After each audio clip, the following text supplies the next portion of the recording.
Chocolate topper বানাবার সময় আমরা কিন্তু চকলেটের সাথে কিছুই ব্যবহার করি না, শুধুমাত্র চকলেটটাকে মেল্ট করে নিয়ে।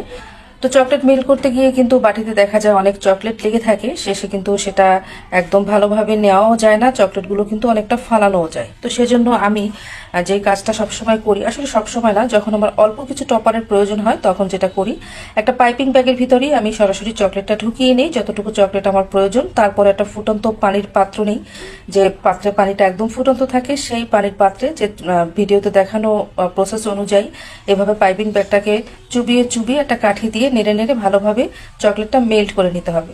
তবে লক্ষ্য রাখতে হবে যাতে অনেকক্ষণ চুবিয়ে রাখা যাবে না, কারণ চকলেট অতিরিক্ত তাপে কিন্তু তেল ছেড়ে দেয়, তখন কিন্তু সেটা দিয়ে আর টপার বানানো যাবে না, টপারটা জমবে না। যখন চকলেটটা ভালোভাবে মেল্ট হয়ে যাবে তখন অবশ্যই এটা পরিষ্কার কাপড় দিয়ে পাইপিং ব্যাগটা মুছে নিতে হবে, কারণ পাইপিং ব্যাগে কিন্তু প্রচুর পানি লেগে থাকবে। তো টপার বানাবার সময় যদি চকলেটের ভিতরে পানি পড়ে তখন কিন্তু আর চকলেটটা জমবে না। তো আমার কিছু লেটার দরকার ছিল, সেই লেটারগুলো আমি বানিয়ে নিলাম। আমি সবগুলো লেটারই ডাবল ডাবল করে নিয়েছি, কারণ অনেক সময় দেখা যায় লেটারগুলো ভেঙে যায়, তখন ঝামেলায় পড়তে হয়, আবার নতুন করে বানাতে হয়। এই জন্য আমি ডাবল ডাবল করে লেটারগুলো করে নিলাম, এবং লেটারগুলোর ভিতরে আমি যখন চকলেটগুলো দিয়েছি তারপরে একটা স্ক্র্যাপার দিয়ে ভালোভাবে উপর দিয়ে সমান করে মুছে নিয়েছি, কারণ অসমান অংশগুলোর কারণে টপারগুলো তোলার সময় ভেঙে যাবে।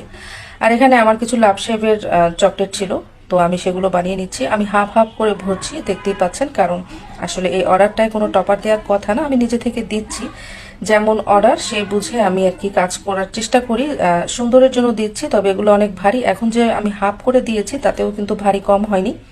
আসলে এরকম আরেকবার একটা ভিডিওতে আমার অনেক কমেন্ট আসছিল, সেখানে একজন বলেছিল আমি নাকি চোরামি করেছি, আমি নাকি লোক ঠকাচ্ছি, আমি মানুষকে মানে ভুল জিনিস দেখাচ্ছি, মানে এইসব নানান কত পণ্ডিতি মানুষ থাকে না, সেরকম পণ্ডিতি।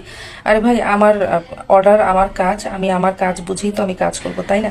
তো যাই হোক, এদের কথা বলে আর লাভ নাই। আসলে হেটার্স না থাকলে জীবনে আসলে কোনো শান্তি নেই, হেটার্সদের দিয়ে কিন্তু আসলে একটা বিনোদনই হয়। তো আমার লেটারগুলো কিন্তু এই যে উঠাচ্ছি, টপার, ওই টপারগুলো উঠাতে কিন্তু তেমন কোনো প্যারা নাই, তবে লেটারগুলো উঠাতে কিন্তু খুবই সাবধানে উঠাতে হবে, ভেঙে যাওয়ার সম্ভাবনা থাকবে।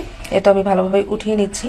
এই যে পাইপিং ব্যাগের ভিতরে আমি চকলেটটা দিয়ে যে চকলেট মেল্ট করে যে আমি টপারগুলো বানালাম, এতে কিন্তু কাজটা অনেক বেশি সহজ হয়ে গেছে আমার জন্য। আমার কোনো বাটিও নোংরা হয়নি, আর বাটিতে মেল্ট করলে কিন্তু আমার এখানে কয়েকটা বাটি নষ্ট হতো, এখানে আমার একটা বাটিও নষ্ট হয়নি। এবং এই টপারগুলো বানাবার সময় পাইপিং ব্যাগ কিন্তু আমার ব্যবহার করতে লাগতোই, বাটি থেকে আমার পাইপিং ব্যাগে কিন্তু চকলেটটা ভরতে হতো, কারণ এই লেটারগুলো কখনোই চামিচ দিয়ে দেওয়ার উপায় ছিল না, দেওয়া যেত না, সেটা ভালো হতো না। তো সেক্ষেত্রে আমার পাইপিং ব্যাগে ভরতো, আর কোনো ঝামেলা হয়নি। আর এখন যতটুকু চকলেট যদি আমার থেকে যায় সেক্ষেত্রে কিন্তু পাইপিং ব্যাগটা সহই আমি সংরক্ষণ করতে পারবো। এই যে আমার টপারগুলো রেডি, এখন শুধু কেকে সেট করার পালা। তো কেমন লাগলো আমার টিপসটা অবশ্যই কমেন্ট বক্সে জানাবেন।